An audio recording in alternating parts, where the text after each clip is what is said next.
Hello,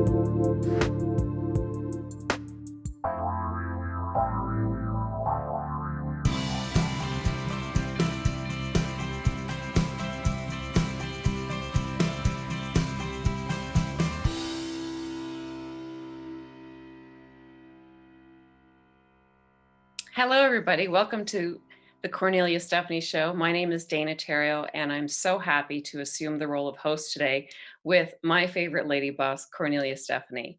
I'd like to introduce and share a little bit about Cornelia. So, welcome to your show, Cornelia, as I share with our viewers a bit about you. This is going to be a special show because I'm going to learn more about Cornelia today, and I know she's got some big reveals. So, about our special guest today, her ladyship, Cornelia. Cornelia is a philanthropist, influencer, and co creator of Heaven on Earth. As the CEO of her own coaching and consulting business, Cornelia helps conscious entrepreneurs to be seen and heard while creating a larger impact. Cornelia is a spiritual teacher near Seattle, Washington, and is a TV radio host with the media platform Transformation Talk Radio.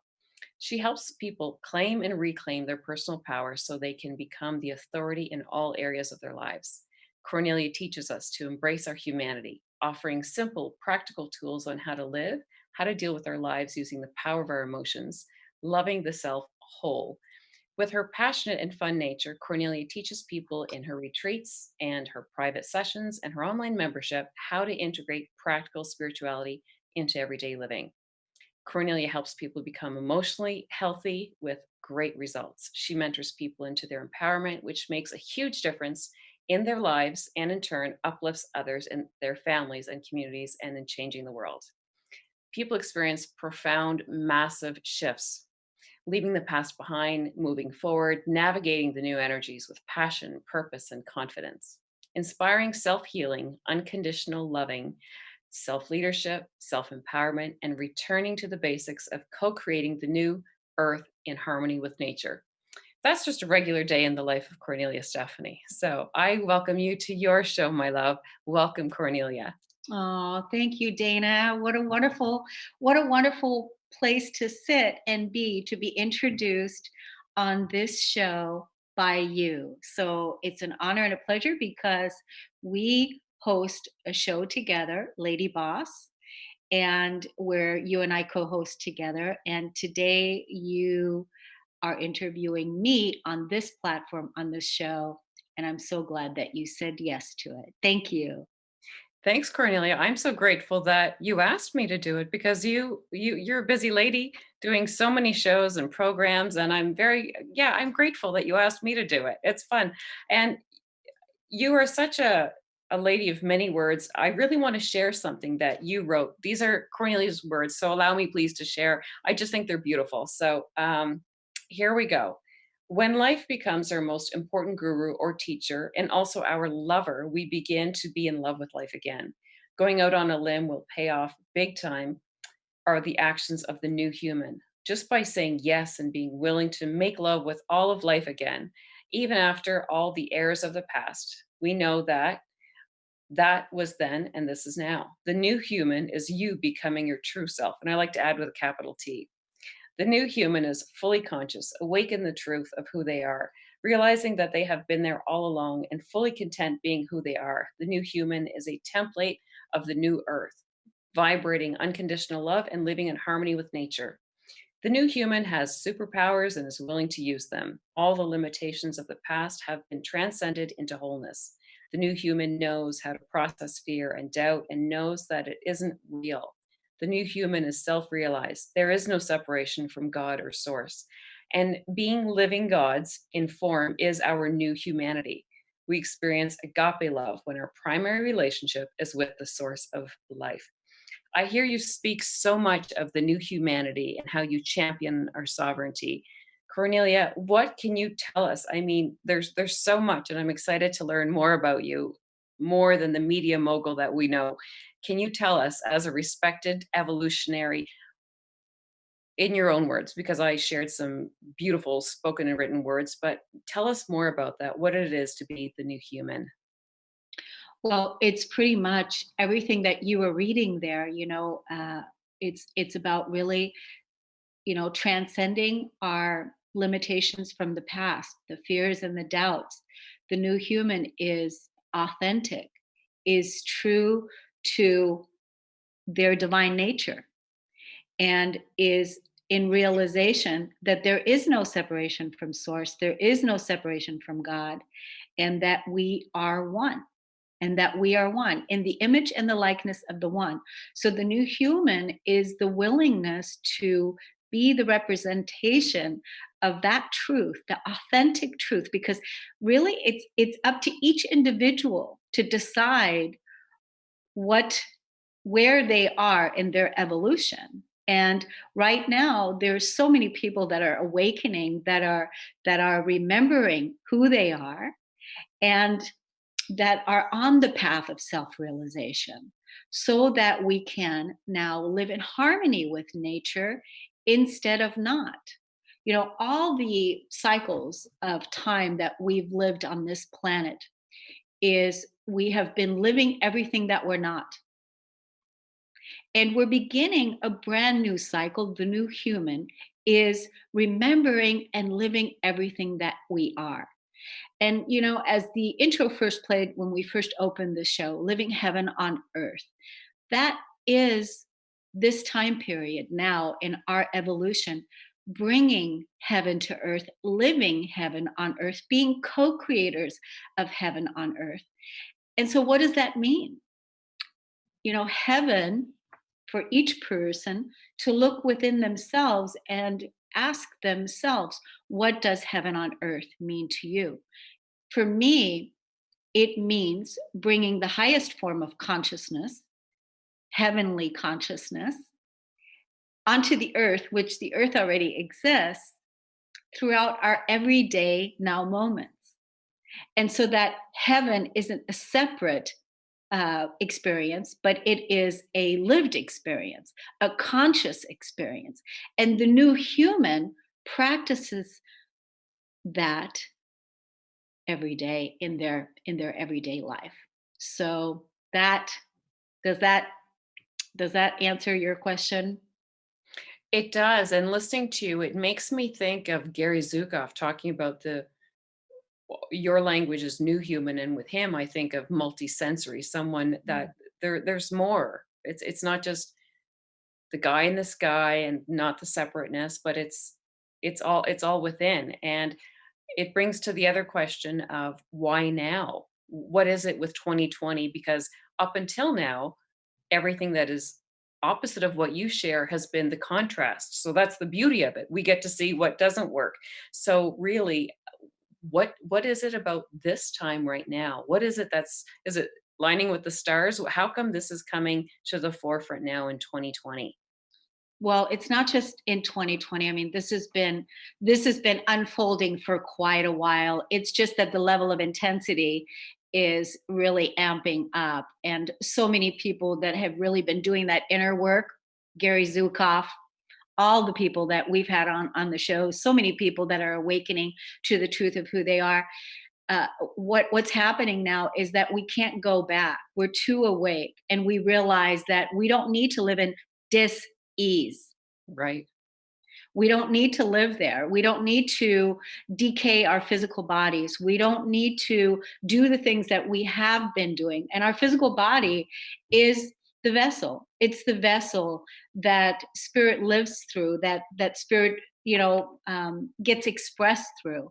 And it is our responsibility in 2020. So if we're talking about why now, 2020 is really calling us to the carpet. That means that, you know, it's our responsibility to simplify, to look at our footprint. What is our footprint? What is the footprint that we want to lay down on this planet? And, you know, the level of responsibility that we're willing to engage in.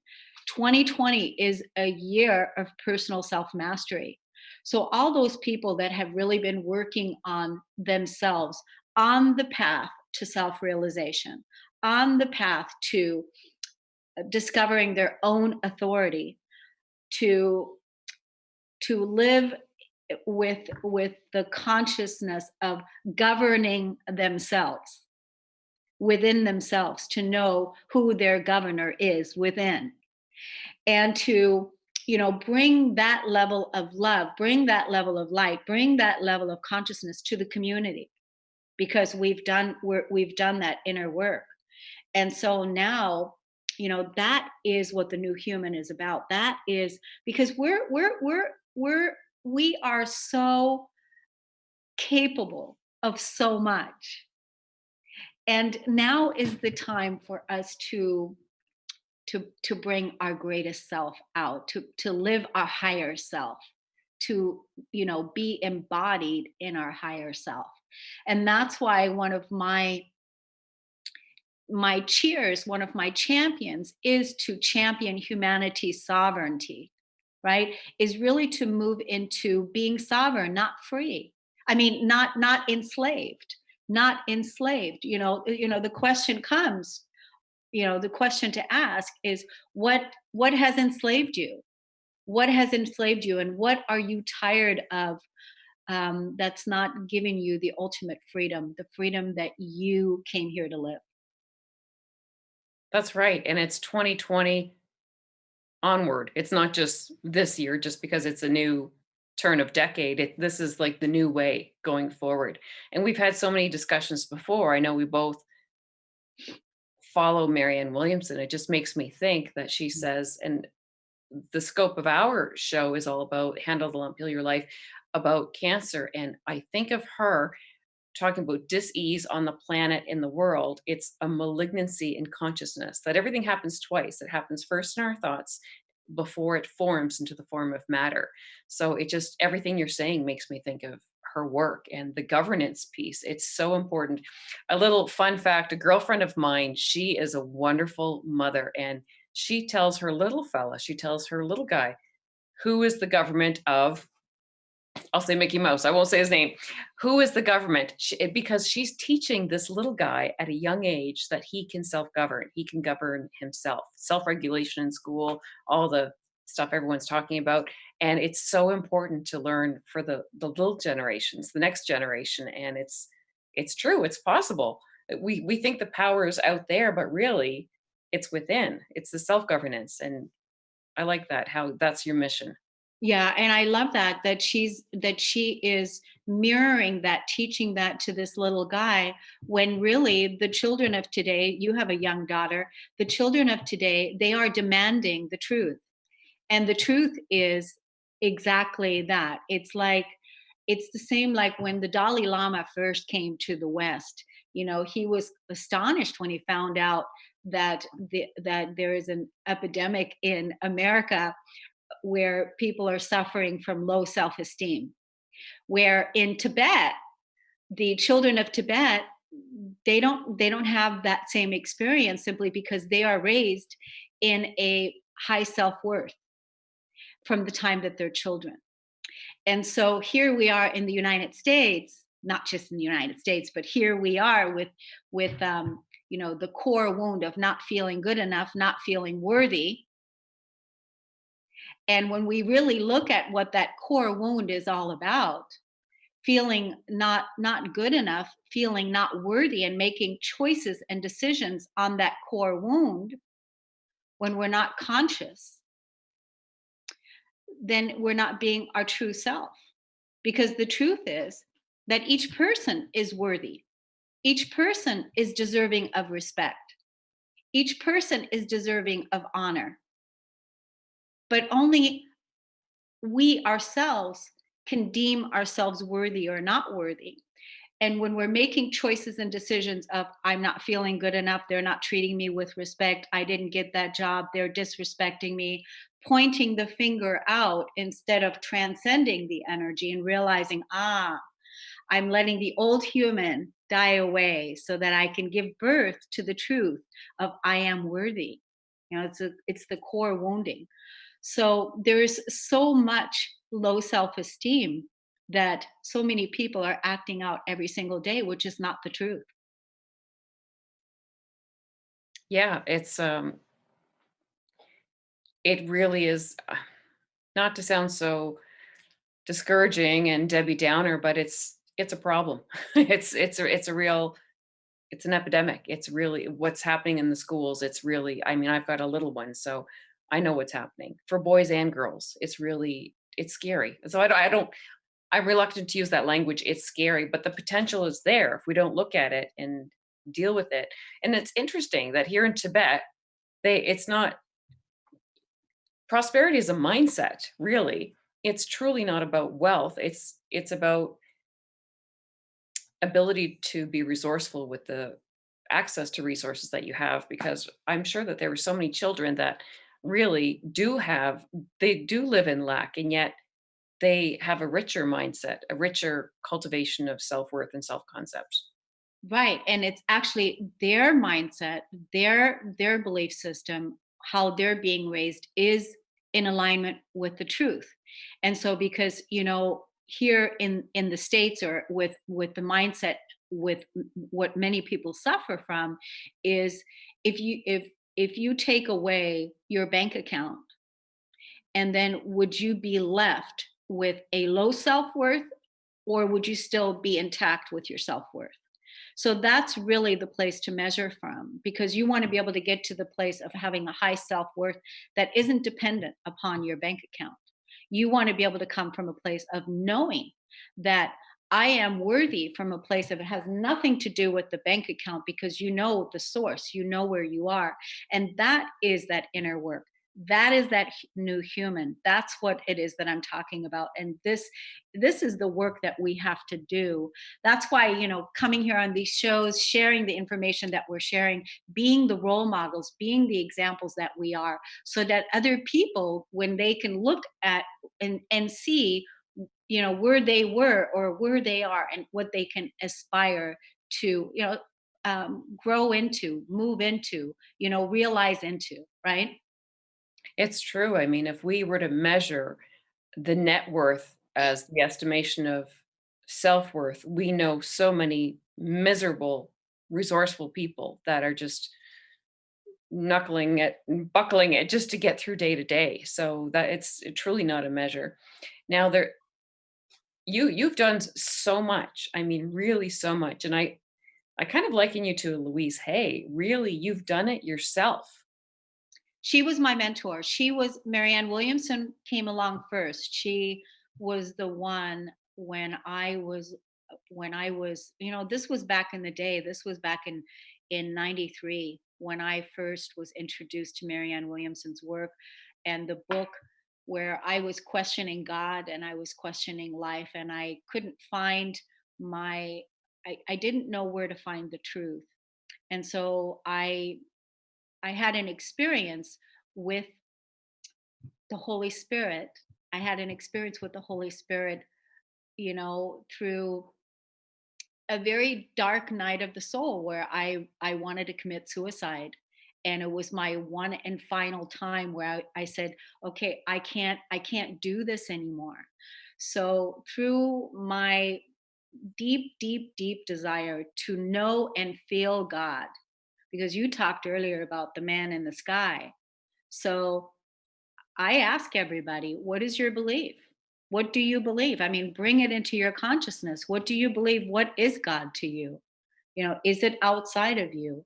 Is that something that, do you think God is a man in the sky with a beard?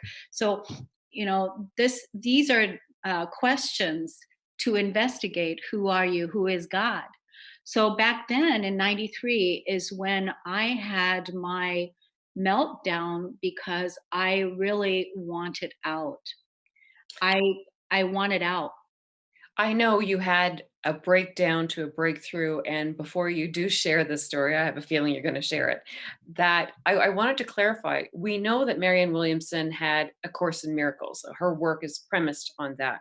Louise Hay had found and studied science of mind. There's so many different schools of thought, theology, whomever you may pray to, source, collective consciousness, whatever it may be. But for you, if I'm understanding it clearly, it was purely, entirely experiential. That was your, Excellent. Excellent, Dana. Excellent. Yes, it was exactly. And that, when we opened the show today, you were talking about life being the guru. You were reading Yes. what it is. And that's exactly is how does one, how do you know something? You know something through experience, because once you have the experience, you cannot not know it. You've had it, you know the experience. And that's exactly the path of a mystic. So you might as well say that I went to India and I lived in, or Tibet, and lived in Yep. the Himalayas, and Yep. and just surrendered all of my personal belongings and went and had this mystical experience. That truly is how I became a mystic. Is through that, is discovering through experience what something means. And that is also how I became my own source, my own authority. That's how I started trusting what was unfolding, is through my experience and bringing that conscious awareness to each experience. And a lot of times there wasn't, it was empty, it was quiet, and I had to allow things to unfold. But pretty much that is, life has been my guru. And Life your lover. I love that because you get to fall in love over and over again. And Marianne Williamson says, this is beautiful. I've been reminded of it lately, that if you find yourself on your knees, stay there. Just surrender all. And this moment that you speak of in 1993, it sounds like it was that kind of moment, because I know that I mean, the beauty is we know that my mother has your book. I'm so excited to dive into your book, but mom has it, so I'll get to it. So there's so much behind the scenes of your life that I just see you properly put together on all of your platforms, but I don't know the suffering. I know like the true word meaning of suffering. You suffered with suicide ideation. You really, this is something you've overcome. You've faced it, you've championed it. I couldn't imagine. I've never been in touch with that, but I can relate to it. I remember when I was going into surgery and I'm just like, oh, I didn't want to wake up and deal with so much, but I've never truly been there. But sometimes, sadly, I don't want to say that we all have to go there, but sometimes that is what it takes. So for you, there was no guy in the sky, there was no special fast formula fix or crutch. It was truly a mystic experience for you in 93. If you'd like to take us to the dark night. Yeah, well, it was also, I had been looking for God in the churches, and found so many hypocritical standards and teachings there that I could never discover the truth. And the fact that I was a suicidal soul, meaning that I suffered from suicide from the time I was a kid all the way up until 1993, which was the last time I ever had this experience. And um, because I was really, this was something that I really needed to heal in this life, that I came into this life with, to heal and overcome this core wound. The other day I was meeting this man. He's called the Gratitude Guy, and I'm talking to him about coming onto the platform. And he lost his wife to suicide, and he was left with two children for him to raise on his own. And he asked me this question. He says, he asked me, he says, did you have children? And I told him I didn't have children. He goes, that must have been extra hard for you to overcome suicide.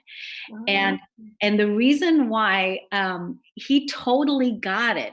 He totally got it because, when you have children, or you have a mate, or you have somebody, you have a reason to get out yes, of it. You have yes, a reason. You have somebody that's depending on you. right. And the hardest part always was for me to face myself, and for me to find reason enough to get out of bed, to uh, that I was enough to live life, that I was enough to fight for, that I was enough. And that was a really hard thing to do when a person like myself at that time, I had self-hatred at my core. I hated myself because, think about it, a person that is plagued with depression and suicidal thoughts all the time, doesn't at all know anything about self-love. So I pleaded and I surrendered and I told God, I basically, gave God, source, an ultimatum that, I give you my life, I surrender myself, and I want to have an experience. I want to know if you are real. I want to feel you. I Did you find yourself just giving up or truly surrendering, like, with no, the act of free will, like, "I give it all. I just" no, it wasn't like that. It was a dark night. It was on the knees. Yeah. It was on the knees that Marianne speaks of. It was on the knees, and I was literally on my knees for 4 hours, pleading, crying, surrendering. I mean, it was like that. And And your prayer was, "I surrender, let me know, God"? That's what your real prayer was? If you my had to distill it? my prayer was, let me feel you. "Let me feel you." And this is the reason why I can tell you today, I can tell you what God is. God is a feeling. It's a feeling. God is a feeling. To me, God is a feeling. And truly, at that point in time, this was back in 1993, I was probably a little bit behind already because I know that I was destined to overcome the things that I've overcome in my life. I came here to my soul came here to experience great things and really heal and be embodied in this physical body, and to override that out that I had written in that I could, commit suicide again and end my life. But to overcome it, that was what I came here to do, what part of my soul healing. And so that was a very, very important time in my life to have made peace with that part and also discover, what God means to me, what life means to me, what I mean to me. And you get to make that decision every single day. And the decision is made for you now. You're past that. You're on the other side of the darkness, but going through it, it's a process and a practice, and every day you get to overcome again and recommit to living heaven on earth again. Yeah. The beautiful thing is, since back then, since that time, I've never had those thoughts again. I've never had those thoughts again. It has all been now about, um I because I made a promise, and the promise was that if I feel this feeling, I will never give up. Because I will have known what it feels like. And so that really started a cleansing period. It started a detox, and everything I had was taken from me after that. I became homeless, and I went through another series of events. And during the time that I went through all of that, it was I knew then that I everything was being cleansed for me. It was a karmic cleansing, if you will. Anything that I had done in this life that wasn't up to par, everything was being washed away. It was all being taken care of. Because I never read the Bible, I can't quote you any of the quotes in the Bible that would represent a lot of the experiences that many people had in the Bible that went through similar things like I did, where everything was washed away, everything was taken away, that kind of thing. But since that time, I have learned to appreciate my life, and I'm so grateful. It's a miracle that I'm here because of the many times that I really actually try to, take my own life, and then have divine intervention by my angels, my team, everybody that supported me to be able to be here today. So it's really an honor to live life, and that's what I mean by appreciating life force, appreciating this agape love, this universal love, knowing that the universe is for you, that you came here to experience your greatest self. You came here to, really fully embody the greatest love in the image and the likeness of the one. So I've learned and heard recently too that a decision really can change in an instant, and that we think it takes time to cultivate a habit and then eventually takes a good 3 months to embody it. But what I'm hearing from you is that the decision was made for you when you surrendered. You had the feeling and it never came back. It was in that moment. Would you say you were healed in that moment? Yeah, it could have been a spontaneous healing because during that after that time, what took place is then I went to sleep for 2 days. And Yeah. from the time when I woke up, I everything shifted. It was all different. So, but I experienced so many deaths even now throughout my life. Every time when I surrender anything that is no longer working for me, it is a surrender. When I'm coming up against a challenge, when I'm facing my shadow, anytime that I do a surrender now, it's I'm very willing to offer a surrender. I'm very willing. I'm not interested whatsoever to carry around uh, heaviness or struggle. I don't believe in struggle. I removed the word struggle out of my vocabulary, and I removed the word guilt. Guilt is a useless feeling that's not even an emotion, and that was instilled upon us through religious programming that I don't believe in either. So these are the things, walking on the path of really being intimate with your creator, being intimate with your belief system, being intimate and really looking at all of the things that you believe in, so that you can really trust your source, that you can really trust yourself. Yeah, and you are proof because it was all washed away. What you took to the altar was altered, as Marianne Williamson says, because really you didn't have to overcome every day, get up and have Groundhog Day all over again. You were altered. You were changed. This makes me understand you to be that mystic. That you didn't have to shake it off anymore. It was done. It was done. Just like And here's the thing, no matter, and since that time, since 1993, I've had to face a lot of things, and I've had a lot of challenges, lots of different things, especially I want to say since the time I started doing shadow work here, which began in 2009 all the way up to 2015, 16, where I was really working with the shadow. During that time in the emotional processing, the core wounding, when all of that, during that time, I had to face so many things, but it never even occurred to me to want to commit suicide. yeah, you're facing other challenges. Yeah, and I never would even think that. I would never even think that because I knew that God was within me. I knew I knew that we were one, and I would never want to harm myself. And I think that having that low self-worth, that self-hatred, that whole feeling, all of these things had been you know healed and transcended and working on. It was a work in progress. And so really to honor life, to honor the energy, to honor this vessel, to honor my being. My name's Bob Skeel. I'm 91 years old, and I want to take a few minutes now to share with you the important role, actually the critical role, Kornelia has played in my life.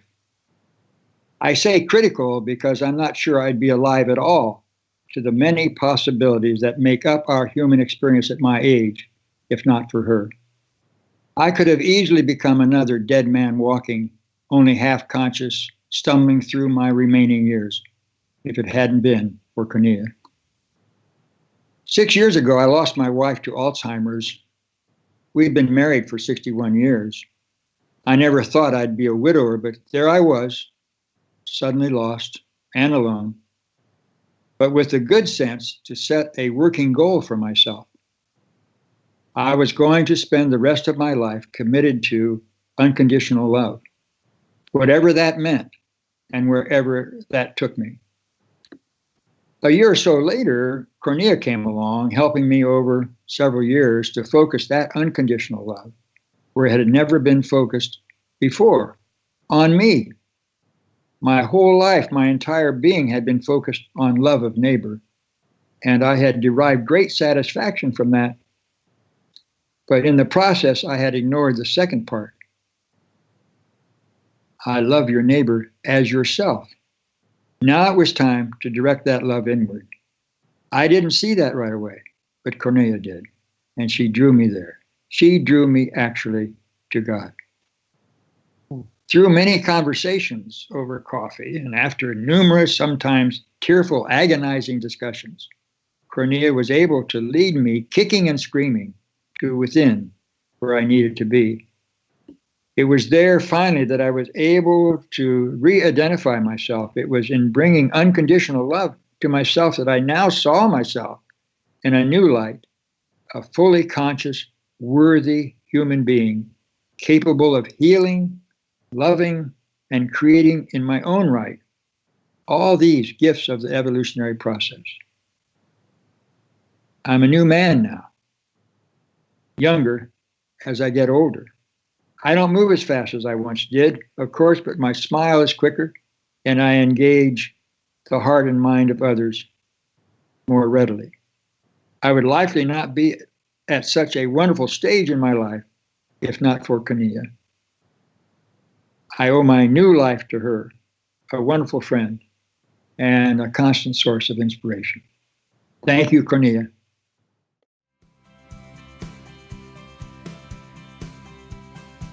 I'd like to pick up again with Our Lady, Kornelia. We had some interesting deep dive conversation on spirituality, and I'm just, because I'm I'm a curious, inquisitive kind of gal, I want to go back to that moment. Take us there, Kornelia, please, to 1993, when you had your moment, when you were surrendered to your knees, that you had the experience of God. Can you say more about that? Because I'm a seeker. I want to know more. Yeah. So, well, at that time, it was, like I said, it was pretty painful. It was a 4-hour experience, and I was pleading and crying and surrendering my life. And what ended up happening is I ended up what I call the Holy Spirit. Yeah. And what I call the Holy Spirit ended up coming into my experience and into my body, into my uh, field, and then I ended up going to sleep for 2 days. So And in a nutshell, that's it. You felt it. So you yeah, can't argue with a feeling. yeah. Feelings don't lie. You felt it. Okay. Once you know that, you can't unknow. So, okay. I wanted to know exactly because So it's, really, in that was really the Holy Spirit, it yeah, was really the Holy Spirit. And it's like I knew that I could do anything, I could face anything, I could deal with anything. It was a knowing. So it's like an invitation, like, I was asking God, source, creator, you know, please come into my life. I want to feel you. I want to feel you. I want to feel you. I want to feel you because I can't go on without you. I yeah, have to have you. I'm yeah. getting, it was this kind of a feeling, not with a smile on my face, but with deep, deep despair. Deep I despair. really, yeah. I was born and raised Catholic, and I just really want to make it clear that this is the discerning difference is that this was an experience within you. This was not at any church, Buddha. This was My your, living room on the floor. yeah, this was your experience. And it's important because very often there are the false gods. So I just, yeah, this was whole body embodied. Okay.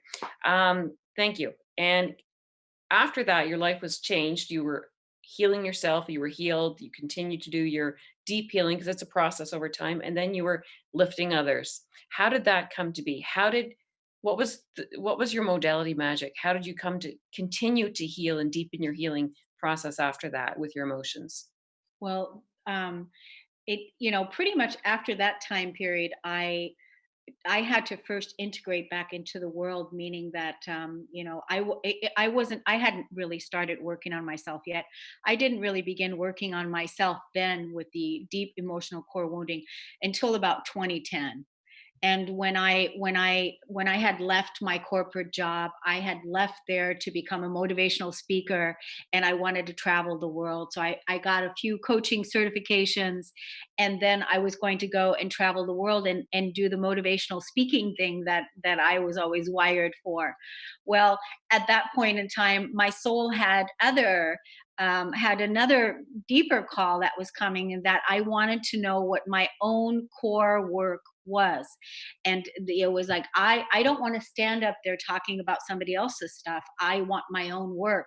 And so then all of a sudden I started diving deep into the power of emotions, and the power of emotions and core wounding, betrayal, not good enough, abandonment, separation from source, shame, victim consciousness, survival. These are all core wounds of our humanity. But as an experiential teacher, as you know, I had to go through these experiences one by one to discover what all of these things meant, and how to we live on a planet of duality, and how to transcend that betrayal energy that is lived and experienced through this being, through this experience that I'm having.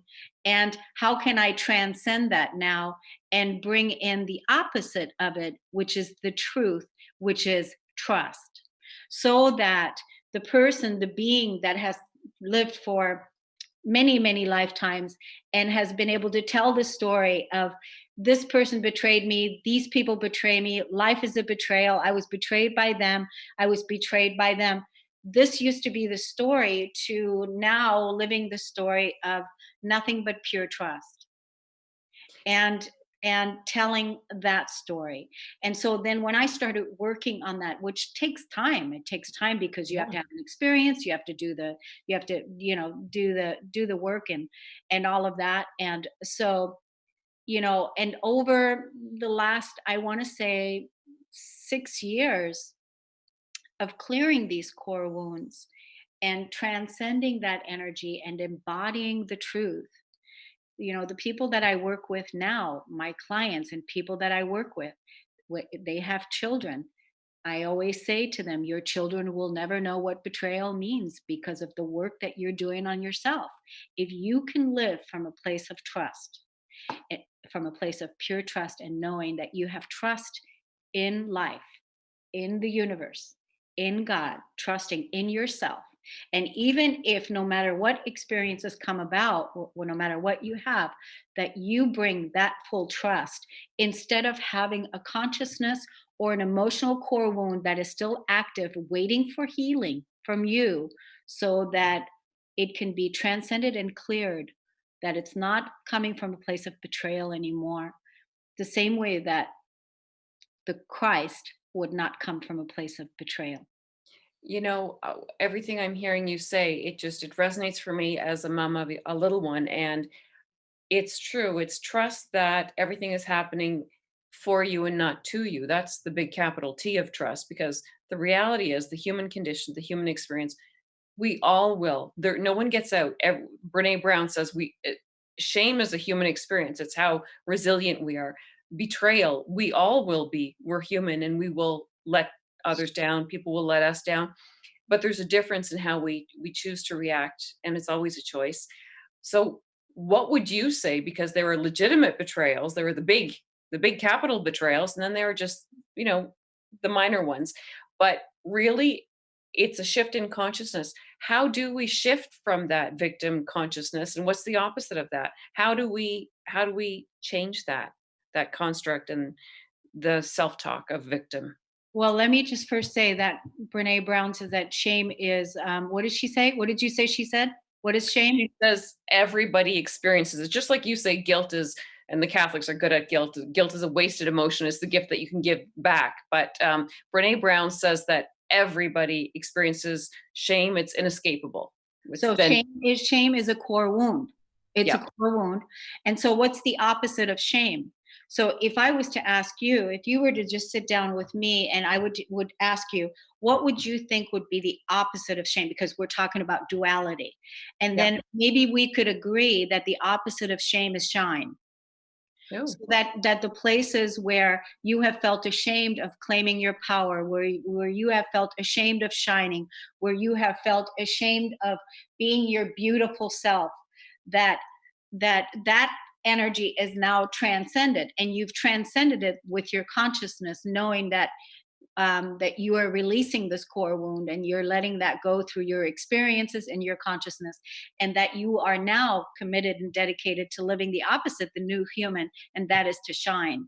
So there is no need for shame in your experience once you really start working with these core wounds and transcending them. So you're going from a place of shame to a place of shining. You can ask me right now, do I experience shame in my reality? And I can tell you no. You can ask me right now, do I experience shame? Do I experience betrayal in my reality? And I can tell you no. And that's because I've gone to the places to clear out that betrayal wound in my field. So that, and I replaced that betrayal with pure trust. So this is something that can happen. And then what would happen? Let's just say somebody will do something in your reality and they will play a card. Like this has happened to me, where a friend would send me an email then and she said, I want to apologize to you because you must really felt betrayed by what I did. That's what she said. And I said to her, I said, I appreciate your apology, but no, betrayal is not what I felt. Because I had already cleared that energy out, and this wasn't something that was part of my experience anymore. So, but what that experience did give me the opportunity to do is to offer unconditional love to these people, to this experience. It offered me that. That is what I ended up experiencing, perceiving through that experience. Once the betrayal is gone, and once you go back to the 0 point energy and truly clear that out of your field and remove that betrayal in this body construct, there is no betrayal. I don't have the consciousness. I don't have the emotional core wound. I don't have the thoughts. I know that's kind of like hard to believe, but this is the work I've been doing. So that's the reason why I can sit here and tell you this. And this is the work that we all can do. I So hear what you're saying. This is different. It's you've had a pattern interruption, a pattern disruption. You've removed the imprint, so it's not in your force field, so you don't attract it. exactly. And I want to just show you, it's like if on this piece of paper, if this little dot right here, you see this dot? Yep. If that was a betrayal wound that was active in, let's just say this is your energy field, and that was active there, and I'm sending out radio signals and frequencies to any willing participants that want to come in and that want to have this experience with me, so that I, as a soul embodiment, can realize, oh, there's betrayal here, and now I will be telling this story through the experience I'm having.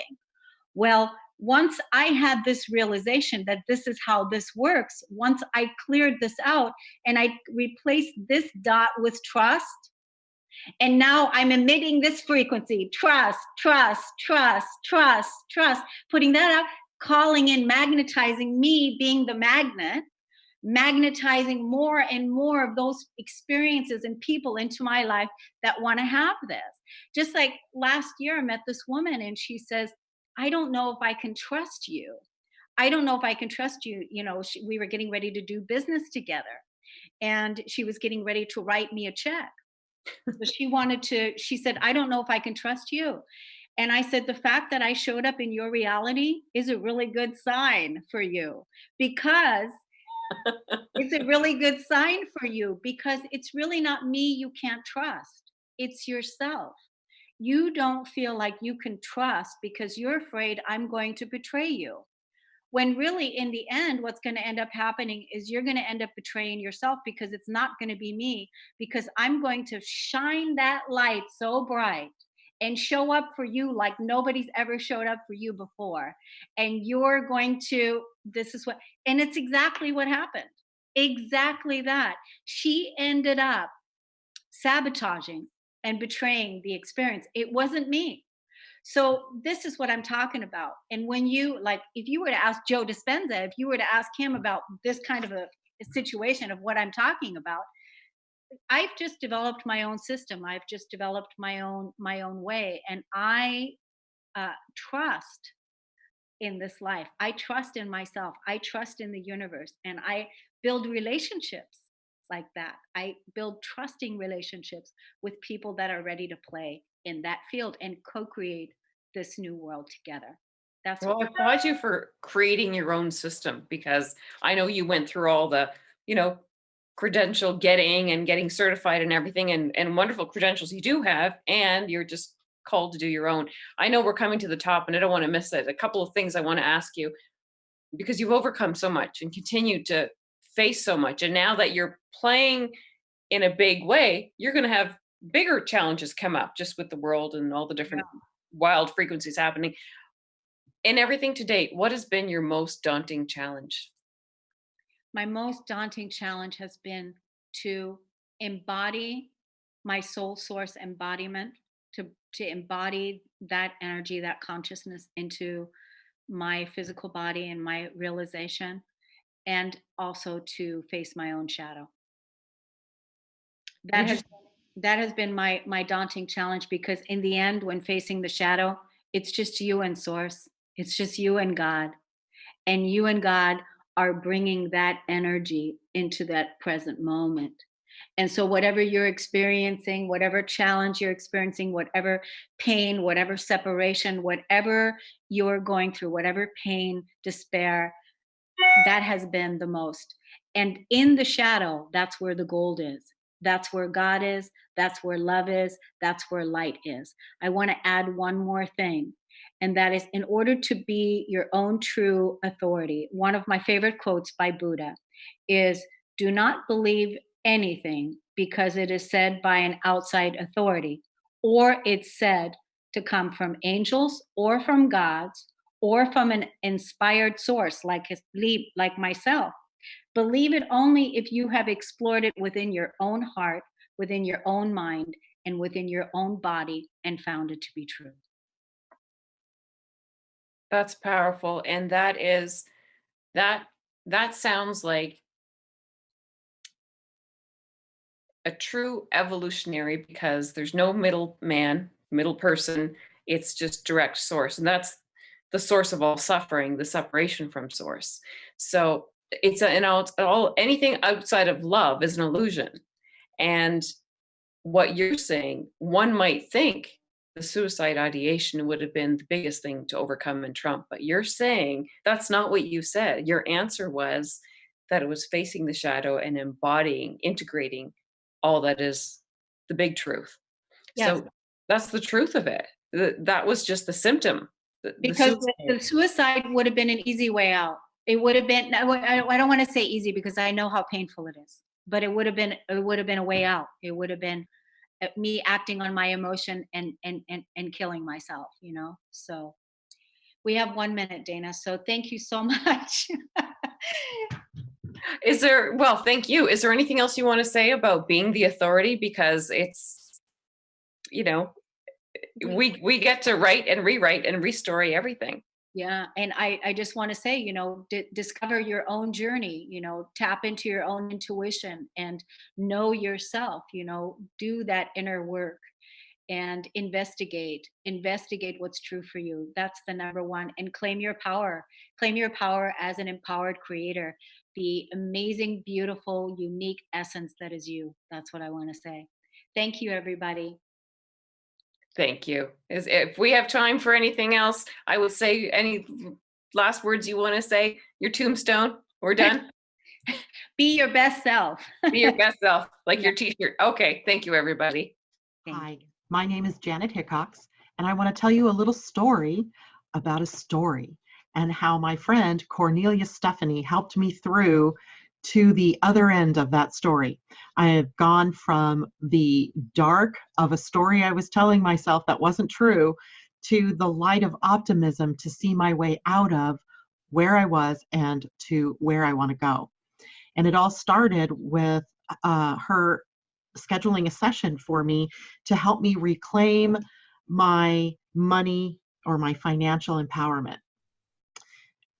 Up until that point, I had been telling the story that my business was dying, that my business was not successful anymore. And the more I tried to figure out what was going on, the worse I felt about it. And when I had to get ready to do the session with Kornelia, she asked me to go look at the numbers and where I was through the year to date, and then also to come prepared with a number that I wanted to raise my income to. Well, I was quite comfortable with that part, right? I knew where I wanted to be. What I wasn't comfortable with doing is going and looking up those numbers. But I made myself do it, even though I tried to backpedal my way out of the session. She didn't know that, but I was going to try to get myself out of the session. And I looked up those numbers. And it was incredible that I discovered through that process that my business wasn't dying. In fact, I was doing 12% better than I had the year before. So I was shocked. I was shocked literally at the power of the story that I had been telling for months. But more than that, I was shocked that I had allowed myself to get there. And later in that day when I had my session with Kornelia, she pointed out some very obvious things like, how are you going to get where you want to go if you don't know where you want to go?